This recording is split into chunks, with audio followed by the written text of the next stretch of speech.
you see that my behavior's unacceptable, so condescending, unnecessarily critical. I have the tendency of getting very physical, so watch your step, cause if I do, you need a miracle. You drain me dry and make me wonder why I'm even here. The double vision I was seeing is finally clear.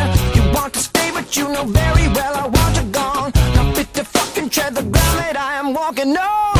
But when it gets cold outside and I got nobody to love, you'll understand what I mean when I say there's no way we're gonna give up.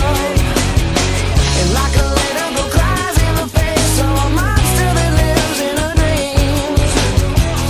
Is there anyone out there? Cause it's getting harder and harder to breathe. Is there anyone out there? Cause it's getting harder and harder to breathe.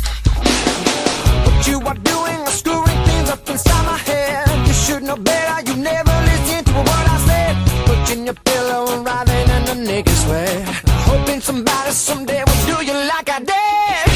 But when it gets cold outside, I got nobody to love. You'll understand what I mean when I say there's no way we're gonna give up. And like a little girl cries in the face of a monster that lives in her dreams. Is there anyone out there? Cause it's getting harder and harder to breathe. Is there anyone out there? Cause it's getting harder. Well, unfortunately for you, witches actually use a different type of network than we did. I see. Why not just take the hat back to her yourself? Well, I have a feeling I'll see her soon enough. Probably when I least expect her.